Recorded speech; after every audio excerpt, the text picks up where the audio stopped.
Perfect, so we'll get started, and it's great to see such a good crowd here today. We hope we got some lunch before the event today. So today is a collaboration between Please Talk, a student-focused movement focused on enhancing that positive message that talking is a sign of strength, not weakness, and an initiative between our Youth Mental Health Lab here in UCD School of Psychology. So myself, Barbara, Ailish and Nikki set up this Youth Mental Health Lab in 2013. And today really it's our first student-focused panel discussion where we came up with this title, Would You Share Your Mental Health Story Online? And we have Neil, who's a key member of our lab, who's going to really chair this panel discussion today. And we're delighted that we have a great lineup of panel discussants to just kind of, I suppose, kickstart a discussion about this topic today. And it's not that we're the experts, we're really here to try and get some engagement from you as well. So I know some cards have been handed out and our lab members will go around and collect those. But if you have a question that you would like to ask today, please just write it down, it's anonymous, and Neil can ask one or two of those questions. But also we have our Twitter account, so if you use the hashtag AskYHLab and pose your question, we'll also take some questions today through Twitter. And just in terms of timing, we'll probably keep the discussion to 40 or 50 minutes as there's a lecture on here afterwards, so it'll be short and sweet. Okay, I'll leave it to you, Neil. Okay, so just to introduce the panel members here, Rosemary McCabe, and actually these are bios that we got from everyone's Rosemary McCabe is a journalist, blogger, social media shill for hire, those are her words, and a feminist from Kildare who lies and tells people that she's from Dublin. She's written extensively about her own experience of living with depression for the Irish Times, the Irish Tatler, and online since 2011. Then we come Noctor beside me here, who's a child and adolescent psychotherapist in St Patrick's Mental Health Services and an assistant professor in Trinity College Dublin. Colman's doctoral research looked at the concept of personal self-disclosure on Facebook and its impact on mental health. Colman is a regular contributor to the media relating to mental health and technology, and he's a best-selling author with the book Cop On, which is a parenting book for the technological era. And then Cliódhna O'Connor in the middle here is a social psychologist and an assistant professor here in UCD with the School of Psychology. Her research investigates how people engage with scientific information and the implications this has for social attitudes, self-concept and common sense beliefs. She's particularly interested in how scientific and clinical classifications influence social identity and intergroup relations. And she's explored these links in a range of social contexts, including gender stereotypes and psychiatric diagnosis. She currently holds a Marie Curie Individual Fellowship, which supports a mixed methods research programme exploring the phenomenon of diagnostic transitions in youth mental health. And prior to joining UCD, she was a lecturer in Maynooth and completed postdoctoral research in University College London, Princeton and the Luke Gene Clinic. So if you could please give a very warm welcome to our three panelists.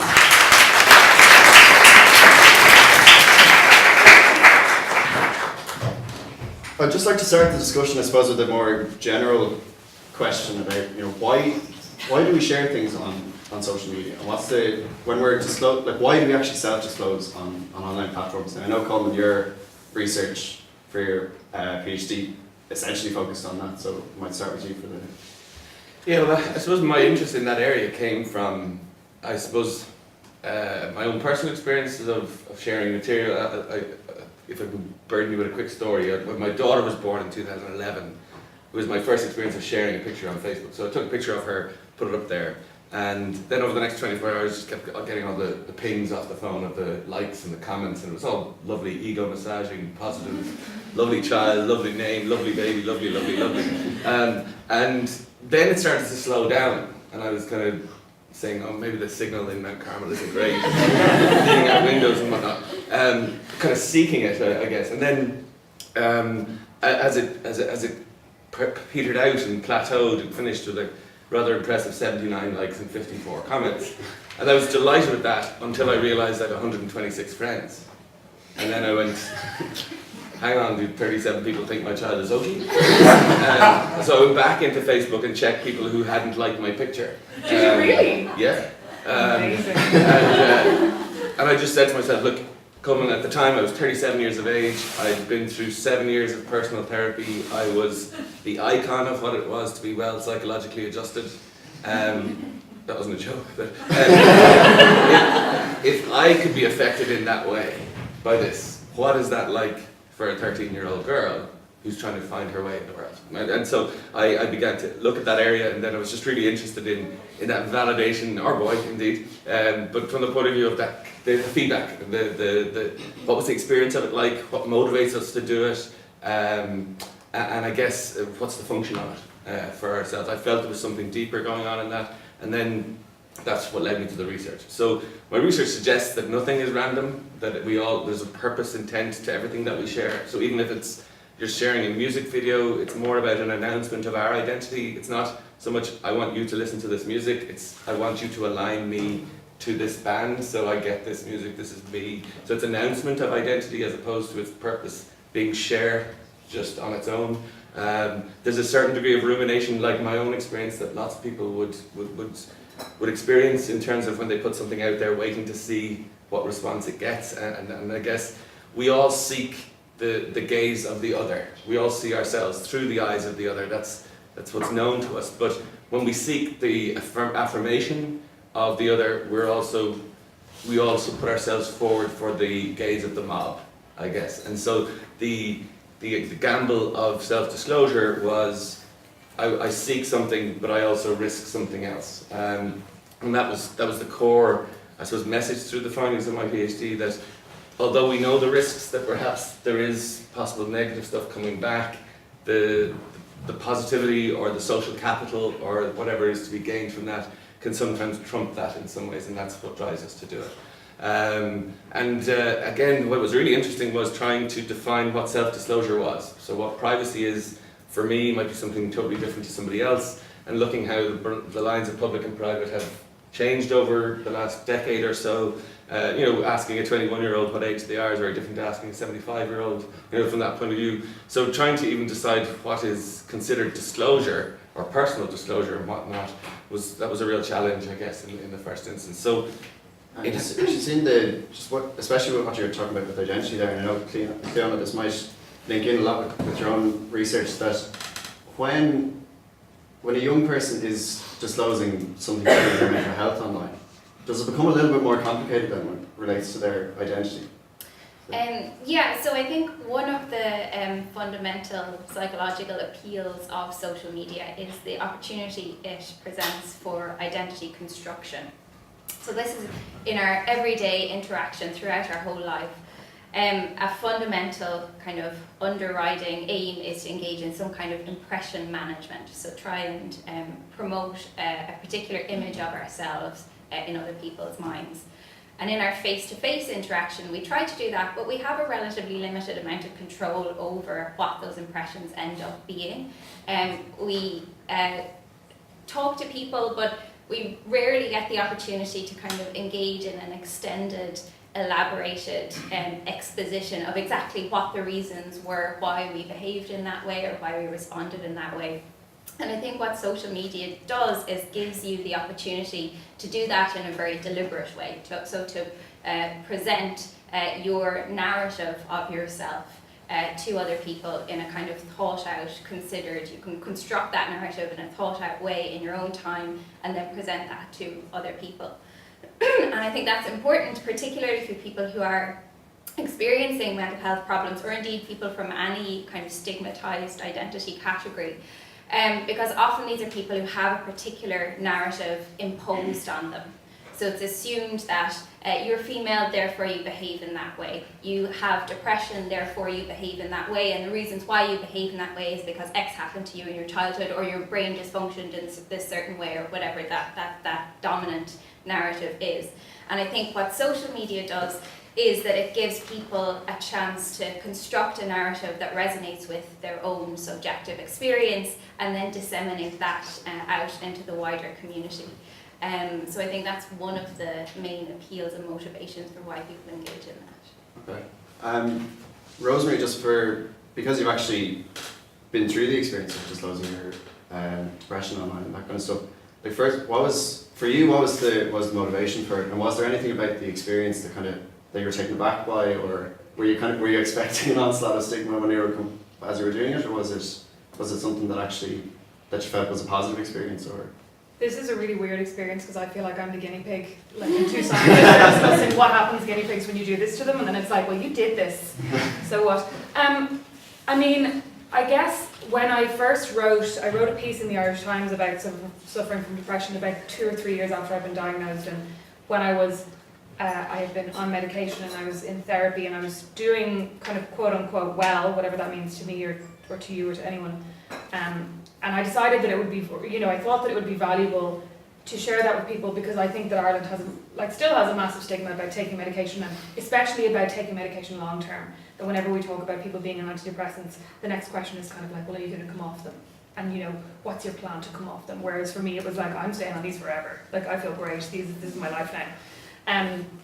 But it's kind of like, the motivation of the other day I gave up my seat on the Lewis for somebody, and I was like, okay, this person needs this seat more than I do, but I'm also like, everybody better be watching, so I'm being really sound. So there is kind of a portion of it that you're like, I'm doing this to help people, but you're also doing it because you want people to think that you're really well adjusted, and that you're suffering in this way that a lot of people consider it very really, really difficult to live with depression. And for me, it's not. I'm quite high functioning, so it wasn't maybe as challenging as the perception is. So it felt important for me to say that, but I also did kind of want, and I do still want, the people coming back and going like, A, you're really brave, and great, thanks, but also B, I'm going through that too. And then you get this really nice feeling of, because when you're suffering from, I guess, any kind of mental illness, you feel very isolated. Because there are only so many times I can try to explain to my mother that I do not wake up in the morning and decide to be sad. This is not going, and she's like, I just don't. Why can't you just get up and decide to be in a good mood? I don't know, Mum. So to have people come back and go, you know what, your experience really resonates with me because that's the exact same thing that happened to me, or that is happening to me, or this is happening to my daughter, or this is happening to my brother or sister. But there were two kind of responses that I got that I really wasn't prepared for. The first one was, I immediately got a DM on Twitter from a guy asking me out on a date. Which, I mean, I think there's probably a lot to be studied from a psychological point of view about men who want to save broken women. We went on a date and he said really racist things, not about me obviously because I'm white, but he was really racist and homophobic, and then we didn't go on another date, so that was a bust. But the other thing was that I got a lot of emails and messages from people saying, my partner, my sister, my son, my daughter is suffering from depression and I'm really struggling. And I guess the ones that I found the most difficult were, and I still kind of get them now, is my boyfriend or my girlfriend suffers from depression and I really want to leave him or her because I'm finding it too difficult. And I'm like, fuck off. This is my main fear about my boyfriend. I don't want to get it in email form from you, random stranger. So for a while, I would really spend time thinking about it and responding to people and trying to be really helpful and go, well, look, this is what helped me and this. Whereas now I literally just go talk to your GP because I'm going, in sharing something, I think people think that you then owe them. They're kind of like, well, I read that and now I want you to help me. And I'm like, I'm not qualified to help you with anything. I'm not qualified to tell you about anything other than my experience, and I also can't take this on.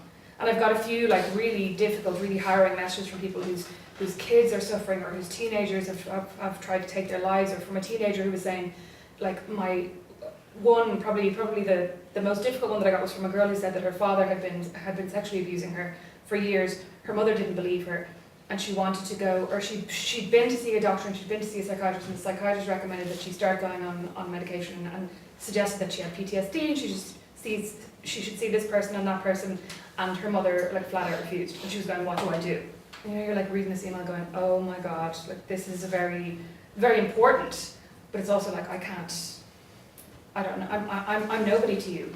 You know what I mean? I can't take this on. And I think for a while I did try to take it on, but that was probably the most difficult part of sharing it, because I was prepared for the, I'm going through that too, we're in this together, girl, virtual high fives, but I wasn't prepared for the, I might kill myself, please help me. I might just move on to the, I suppose, trying to kind of, since the whole idea and the chat was about the kind of pros and cons of it, in that regard, obviously a con there is with regards to the burden it actually placed on you and I suppose for young people who have disclosed online as well, is that something that like I'm assuming that's totally unexpected then for anyone, like when they put these kind of things up, that they actually find that someone would almost be asking them to be a counsellor for them. I mean, it felt very unexpected to me at the time, but if you think about it, if I write a piece about how I learned to live without my left arm, you're probably going to get emails from people going, I lost my arm too, you know, give me some advice. So even though I wasn't expecting it, if I think about it logically, I don't really know why I wasn't, if you know what I mean. But it does make sense that people would then reach out and go, I'm going through the same thing, or someone I love is, and you seem to have coped very well, therefore help me. Even though my piece was very much about like talk to your GP, talk to your family, you know, go to, and a lot of things that people will say to me is, you know, I went to my GP and he or she wasn't helpful. I'm like, well, that's easy, go to another GP. Like, I think Irish people are very entrenched in, like, I've gone to my GP since I was 4. I'm like, well, it doesn't matter, go to another one. I mean, it's not a big deal, but, you know, people are very reluctant to do that, I think, especially if it's been in their families. But I mean, obviously, because I'm going, this is, you know, I did X, Y, and Z, and I think people were reading it and going, look at this very well-adjusted young woman who's, you know, who suffers from depression and is fine. And people tend to put people who suffer from depression all in one category. So whereas I had never at that point, say, been suicidal, I'd never attempted to take my own life, I'd never had difficulty, say, even kind of getting out of bed in the morning. I felt consistently low the whole time, but I wasn't what we would often consider in you know, films and movies. I wasn't lying in bed all week crying. So it was very different, and I think people looked at me and went, oh, that's what my son could be like if he would just get out of bed and stop crying. But it's obviously not all illnesses are created equal. Just comment, have you come across this in clinical practice, like with young people and wanting to expose online or trying to flesh out kind of or Yes, the pros and cons? the pros and cons are twofold. The pros are often finding a sense of identity and community with other people who, and it is that kind of, as you're saying, that kind of virtual high fives, or people coming in and saying, I get that, I experienced that too, and that aloneness around your psychological symptom, albeit anxiety or depression, feels completely less burdensome when you realise that it's shared by a number of people. So that can be a really positive side of that. Young people who are they're at odds with their sexual orientation, they may not want to go to a person in face-to-face context, they might find a community online, find that really supportive. Young people, in terms of the transgender community, would report in research that we did last year very positive relationships with other people who have gone through similar experiences. The flip side of that is young people who are well and have recovered from an episode of mood, depression, anxiety, and then put themselves forward and recovered.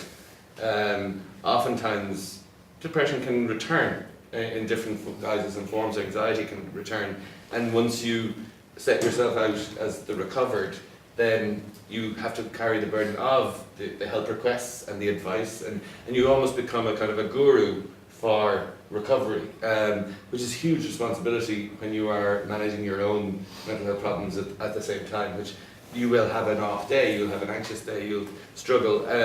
I would know lots of young people who've come through really extreme adversity and have done it really well, and you kind of think, I'd love for you to meet this person who I know who's gone through this and has done this, but I would not like to burden that person with having to, you know, be the voice if they're not comfortable with it. The other side of that is, say for example, it's something like eating disorders, where somebody sets up a kind of an Instagram account where they're almost, I suppose, setting themselves up as someone who's gone through it. That again, when they start to struggle again, and there's that demand for more photos or give us more inspiring messages, you know, we want you to inspire us. It's very similar to what you were saying. Some days you don't feel very inspirational, and it can put a pressure on you. So the plus side is the sense of community. The flip side is the pressure that comes with it. But the other side is the trolls and the people who will say you're doing this for attention, or, you know, the lack of understanding, where people may actually see you as something, as a target on social media, and say, oh, this is more of you doing this or whatever. And I have had young people who've shared their story through a blog of some description and had that response, and been quite devastated, understandably, from that. Do you think young people get more messages about the kind of, you know, thank you for sharing your story and that kind of thing, or will they get more of the trolls? They get more of the positive messages, but they place more weight on the negative ones. So you might get 25 people who say you're awesome, you're awesome, you're awesome. Look, if I put the picture of my daughter at that time and I had all the positive stuff, if one said, that child looks different, I would have taken a bit of more of an interest in that one than perhaps the other. You know, if we get 7 A's and a D, you can concentrate, why did I get that D? I think that's human nature. But we do we tend to ruminate over the negative stuff a bit more than the positive. Would that be? Yeah, okay, yeah. I might go to the audience now for a question. If we anyone who's brave enough for oh, Neil back there. This one's for you, Rosemary. You were saying that people start, messaging you on social media saying, I've gone through this, I'm experiencing this. Are they coming to you before a GP or seeking professional help? Like, do they see you as the professional help? So I don't necessarily, because like I said, in the last year when I get these, I literally will write back to people and go, I'm so sorry you're going through this, I hope you're talking to your GP, and if you don't feel like talking to your GP, find someone, find another GP basically. In the earlier days, it would usually be people who had spoken to their GP and whose GP had said, like, go out for a long walk every day. I mean, like, you get that a lot with much older GPs in very rural areas where, and like not to generalise about rural Ireland, but where there's still a lot of stigma around mental health. And I think especially with young women, there's a tendency to be like, oh, you're a teenager, you're just really moody. So I think a lot of the time when I'd get messages from women who were 16 and 17, they'd be going, I talked to my GP and he just told me to pull myself together, which is a direct quote. From someone who told me she'd had a nervous breakdown, she'd had to take a year off, postpone her leaving for a year. She'd gone back and done her leaving, and then she was in college and she said she was really, really struggling, and she'd gone back to her GP and he just said to her that she had to pull herself together. So yeah, I mean, a lot of them would be after they'd spoken to their GPs and just didn't feel like they were being listened to, and they were going, here's somebody who's gone through what I've gone through, or something similar, and who talks openly about it, and also about going to therapy and about taking medication. And a lot of it would be very kind of straightforward advice, stuff like going, how do I find a therapist I like? Or I don't want to go on medication, but my doctor says I should. What do you think? What's your experience? Kind of thing. There's just one question actually that's on the Twitter there. It's the bottom one about thinking about when people share their mental health story online and think about their kind of digital footprint as they go on, that this is always there.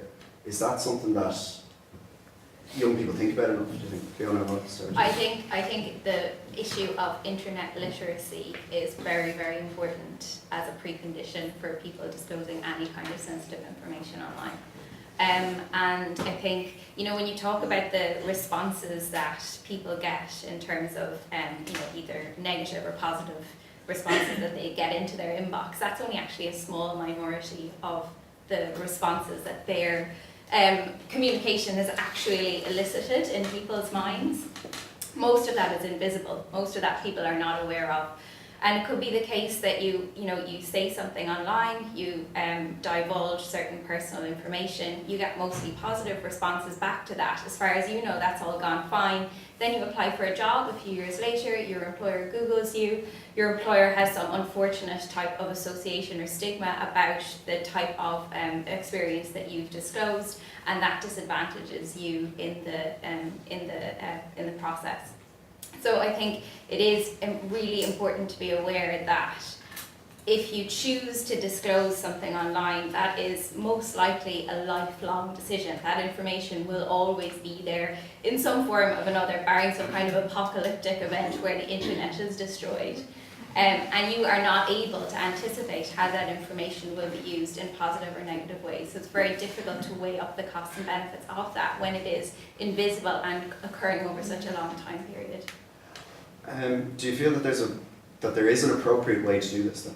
Is there? I know there's obviously no one size fits all for all this, but like Rosemary, I know with the video that you put together was one that it seemed to be really sensitive and really honest. It was actually just an authentic thing saying, look, this is it. Like, do you feel like that's kind of, is there a really appropriate way to do it and a really inappropriate way to do it? Or is there any way we can actually start to kind of grasp what is a good way to talk about your mental health online?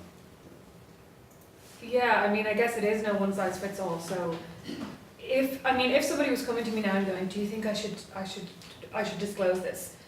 I kind of feel like it's like if you're asking the price of it, you can't afford it. Like if you're asking if you should disclose it, then no. Because, I kind of think we're very much divided into two schools of thought. People who live their lives online and don't, like I don't have any sense of privacy at all. Not necessarily by design, but because I've always been an oversharer, and once I went online, everything is now online. So like I don't have anything, you could pretty much Google and find out everything about me, bar my home address. Well, maybe you could. I did have it on Facebook for a while, like an absolute idiot, and then I was like, why does somebody know where I live?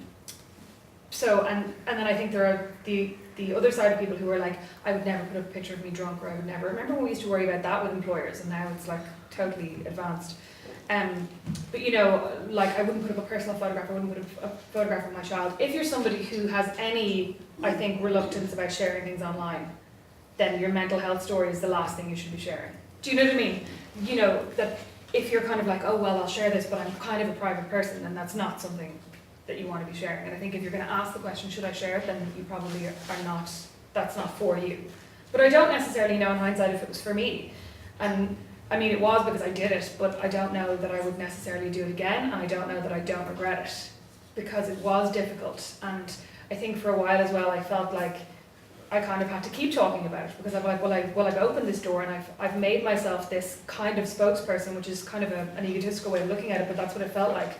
And I felt like I couldn't stop talking about it, because there were people out there who, like the same people who would respond to me and go, oh, I'm having a low day too, and it really helps that you're saying this. And I felt like they were kind of people who were with me on a particular journey, and that I owed them to be honest, and to say when I was having a shit day, and to say when I was feeling a bit better, to say when I was having another shit day. So for a while I talked about it almost constantly, and that felt really difficult as well, because, and I mean, there were kind of conversations that I wasn't having with my friends and family. Like I wasn't saying to my boyfriend, I'm really suffering and I think I'm feeling a bit low and I might go back to the doctor. I was saying it to Instagram, and to him I was pretending everything was fine, because I was like, he has to come home from work, and I think it's miserable if he comes home and I'm like crying in the kitchen. But on Instagram I was being really honest. So there was that kind of danger that I think became the replacement for real world interactions that I could and maybe should have been having. So I don't know that I would necessarily recommend it for everyone. I think it's definitely very useful for people who are suffering to read other people's accounts, but I don't know how useful it is for the person who's writing it in hindsight. And just Colman, again from the sort of clinical side, have you come across the sort of appropriate versions or ways that people have done this, or ones that have been inappropriate? I don't think there's a way that I would say has been successful in a way that hasn't. I mean, there's obviously ways in which you display your mental health problems which would be seen to be unhelpful. But I work with very young people, so we'd have a lot of young people who self-harm, who would share images of their self-injurious behaviour on Instagram, these sorts of things. And young people with eating disorders who go to pro-ana sites, who are learning ways and giving dietary habits and all that sort of stuff. That's clearly not helpful to anyone. The issue of the inspiring story, as a clinician, if someone hears a story and it allows them to seek help, or they identify it with, and it starts them on a journey of treatment or support, that's fabulous. There are also other people who don't share that experience, and a mental health journey is completely different from one person to the next. Their experience of anxiety, depression, self-harm, sadness can be completely different. So if I'm watching a celebrity ambassador who said, this is my experience of anxiety and this is how I deal with it, I might not feel that I'm able to do an Ironman or whatever it might be, and so that's not going to work for me. And do I then feel that I'm failing because I wasn't able to do it the way that person was? So some people will read it, be inspired by it. Other people can read it and go, that doesn't fit me, so am I doing this wrong? So with everything, there are ways in which the angle in which you read the material will define how it'll affect you. But I would say everyone's experience is different, but where there are commonalities that it begins or initiates someone on a journey to seek support and help, I'd be all for that. But I've also think, like Rosemary just said, that burden of sharing, which when it bounces back to you. And I would say be hesitant about altruism. I think there's lots of people who say, I'm all for mental health and I'm all for anxiety, I'm all for this. And we'd say, well, we're going to have a young people's residential home right next door to yours, and we're going to have young people in, not. So it's like, if you want anything, come and talk to me, but only on Facebook, don't come to my house. You know, there's that kind of sense that altruism can sometimes be tokenistic. So I'd struggle to believe the hype of some of the acceptance and diversity. Interesting, there was a study done in a US campus where there was people who were joining the university or due to join the university. They connected them all by Facebook before they came on campus, and they thought this would be brilliant because it will encourage people to have relationships before they come here. And what it did was it increased the demands for specific sharing by 400%. So people said, I don't want to share with that Chinese guy, I don't want to share with this guy. So rather than encouraging diversity, it encouraged, I suppose, and we have this seamless village, global village, yet we have Trump and Brexit in there too. So we have to kind of be careful that sometimes what seems to be all accepting in the real world may not be. And I just think people need to be aware of that. We might go to the audience again for another question, yeah? Hi, my name is Monica. I'm a parent of a very troubled family in relation to mental health, having successfully gone through addiction, eating disorder, self-harming, and I'm now in the area of volunteering and trying to move on in a positive way to help. So I volunteer with AWARE and with Body White, which is an eating disorder group, and I kind of pose myself the question, you know, we've got Youth Mental Health Lab here. So when do we recognise that in a person, when we have a mental problem? Is it when we mature that little bit? Is it when, you know, at what point? So my question then is, what can we, with the limited services that we have in Ireland, how can we start making really positive changes for the individual, the child, the adolescent, to help them at an earlier point, rather than at these later stages, which is a huge cost to the state, and it's not even successful, not even working. You know, we don't have a mental health service in the emergency department when you arrive. You go to the GP, are they equipped, are they not? Yes, they are to hand out prescription medication for depression and anxiety and so forth. But getting down to the basis and the root of the problems and the trauma that has occurred in all the adolescents and the child, and even through, you know, the second that they're conceived, they've already got problems through the genetic memory.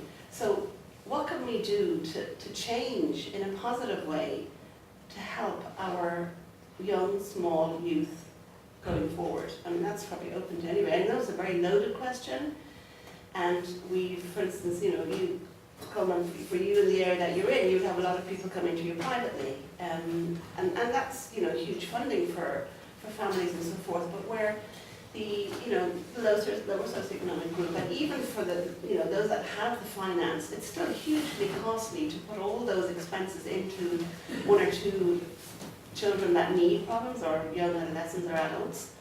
So where there's the CAMS area, I mean, how long is the waiting list? You can go to the GP referred to CAMS, I mean, how long is it? Until they're, you know, 2 years, longer? You know, you go to a hospital with a broken leg, you're seen today, you know, okay, trolley, but you go to with a mental health problem, and you're put on the long route there. I mean, it's horrendous. There's just no help there. So I say it's a big question, it's huge, it's how can we work with the state, with the government, with our politicians to make positive changes?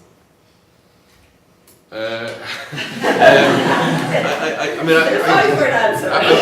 won't disagree with anything you said, right? And we can have all the let's talk campaigns in the world, but if you've no one to talk to or no one to go to, then, you know, that's not necessarily all that. We have to have an infrastructure behind this, and we need people to. I'm on the fence when it comes to education and awareness. I think I'm all for that, but I'm not so sure it doesn't flood things. You know, we need to be specific around. There's whole skill sets of people who can help people who are mentally distressed, and there are skill sets that help people who are mentally ill, and there's skill set. You know, so we need to have a system in place where there's a primary care system that catches people early, and we do not have that. That does not exist. We need a signposting service for people to send them to the right place for what they need, rather than joining a queue for a year and a half and finding out when you get to the top you're in the wrong queue. So there's loads can be done. I'm not so sure that money is the answer. I think pouring money into a system that doesn't work is trying to fill a leaking bucket. I think the infrastructure is wrong. I think the way in which our services are set up is stopgaps, and it's an infrastructural nightmare. I think we need to pull it all back and start from scratch. I genuinely do believe that it's not going to be a today or tomorrow fixing problem. There is a healthcare divide when it comes to mental health. If you have money, you can get the assessments, you can get some of the supports and maybe perhaps some of the direction. If you come from disadvantaged communities, you don't. That inequality is unacceptable, and we need to manage that better as well. So I'm not disagreeing, and I certainly won't be in a position on record to defend the mental health services. They're third world and they're abysmal.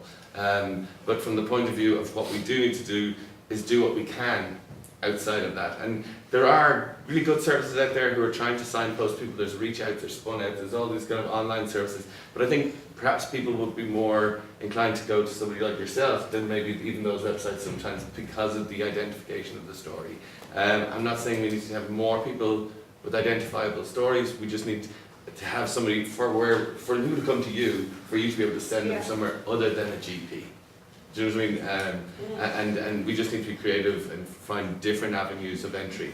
I mean, in terms of why we're here today, Myra, I say that the problem does stem from trauma, from childhood, for a lot of the time. So how, can we, I go to a lot of talks, a lot of lectures, and it's talking about it, but there's no real kind of getting to grips with it, where the issues are when the children are young and small.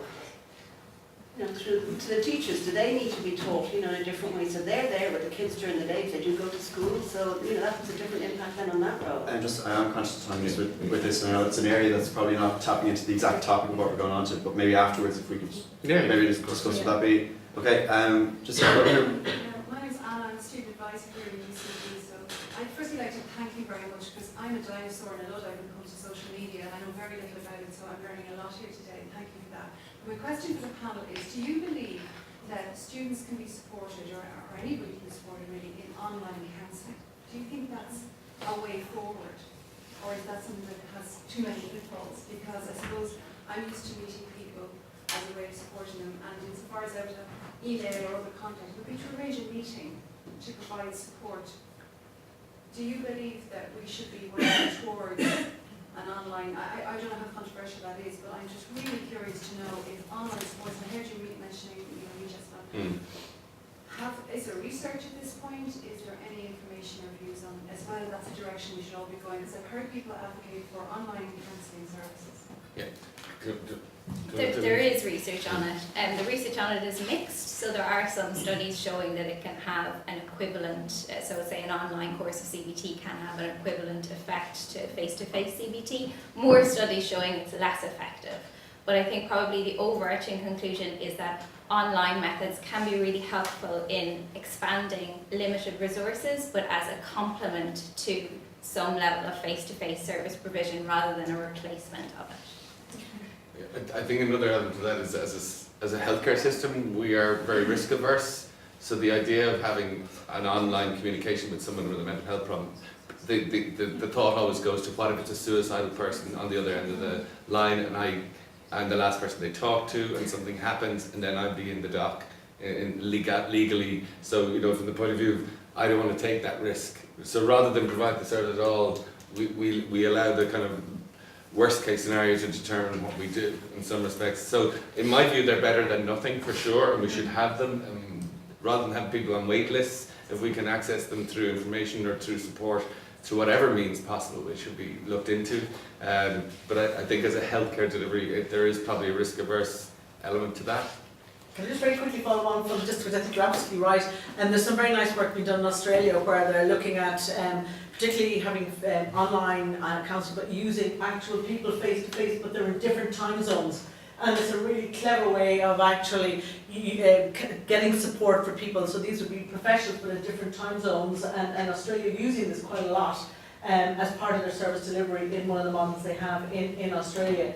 So yeah, I think the sometimes being creative is the way, and to follow up, looking at the evidence base when you do that is really important to see to what extent they have value.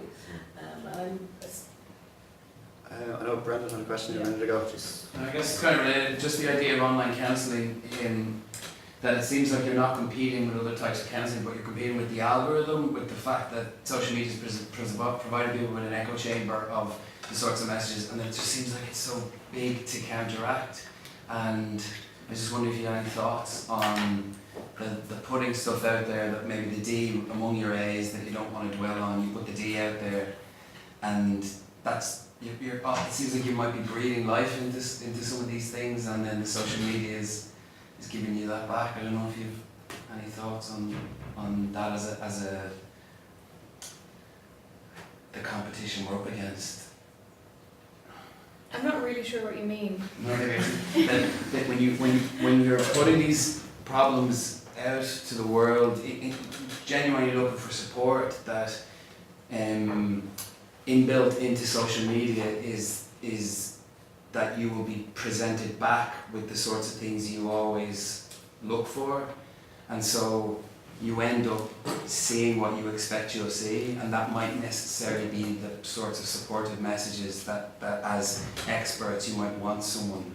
So if your world is biased due to mental health issues, those biases are going to come back in the sorts of pages you look to or the people that you look for support, and that's built into the social media. And I guess maybe you have real life experiences of that might illuminate it better than I can in this early worded question.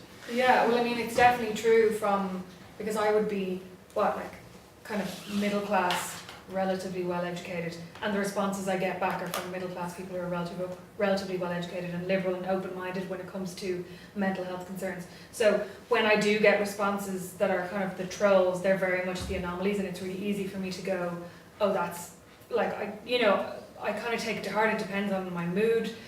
Sometimes it affects me more than other times, but it is easier to brush it off because I'm like, well, I'm surrounded by all these smart people. But I do think that if you're somebody from, if you're a young boy from Darndale and you're going online to talk about your mental health problem, what are your peer group going to say back to you? Because you're probably not going to get the same messages that I'm getting back saying, you're really brave and you're really strong and I'm suffering too and I'm really glad you spoke about this.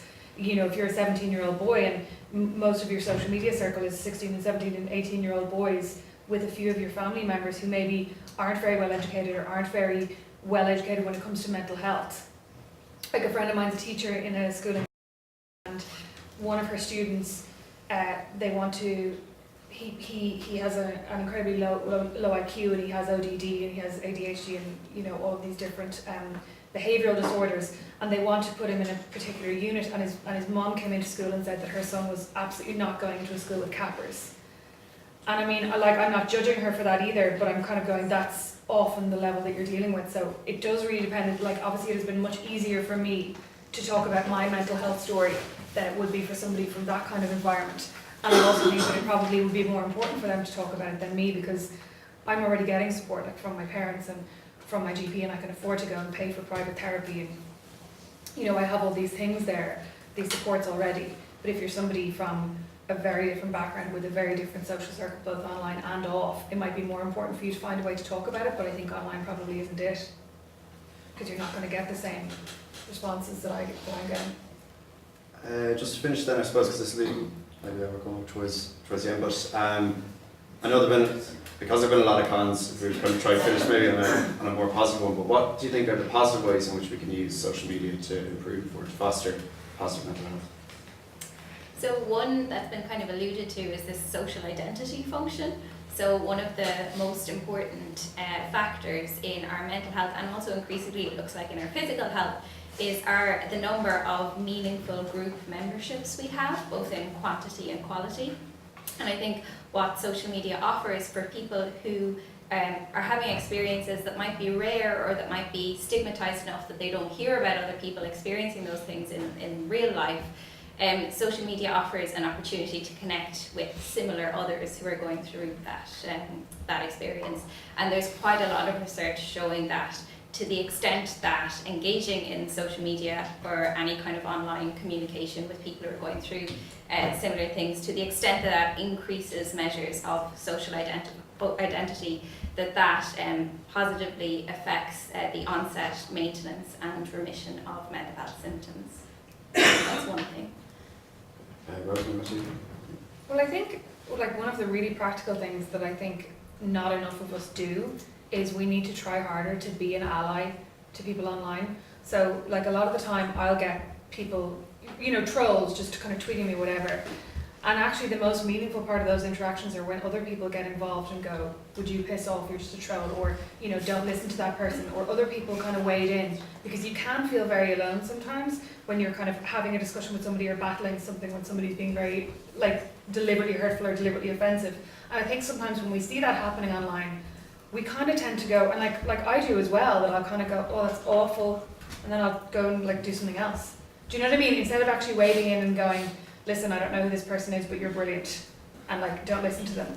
And I think that we need to try harder to just pay attention to what's going on sometimes, because like a lot of the time I will retweet when trolls send me messages basically saying really horrible things, I'll retweet them. And people will go, oh, you're just giving them what they want.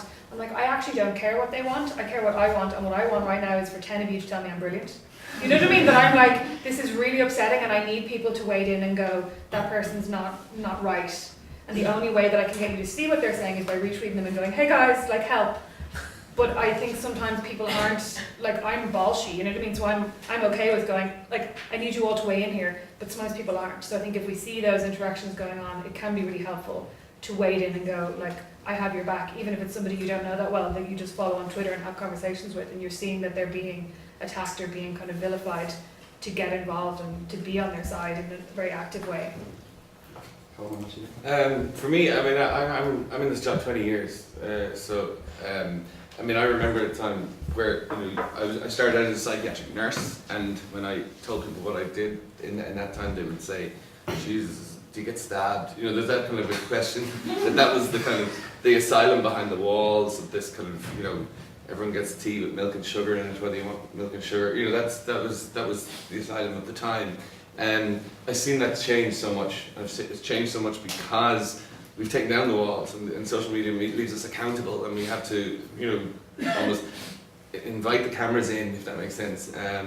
You're transitioning your students into psychiatric hospitals, show them around, you know, that we're destigmatizing too. The stigma will always exist, but we're doing a hell of a lot more through the reach of social media to try and really let people see what mental health distress is like, and what it's experienced like, and what it's not like, which is more important, and perhaps what is possible in terms of the support. And you know, you really want to get that message out there that we don't know what fixes mental health problems universally, but we do know something that makes it worse, and that's loneliness. And if anything allows you to connect, to feel that you're sharing some of this difficulty and deburdens that, it's not going to be the answer, but if it helps, then that's a task that social media, online technology has executed brilliantly. And I see that especially for people who are in and born into that online world, their ability to ask for help, their ability to seek help, and accept it is better.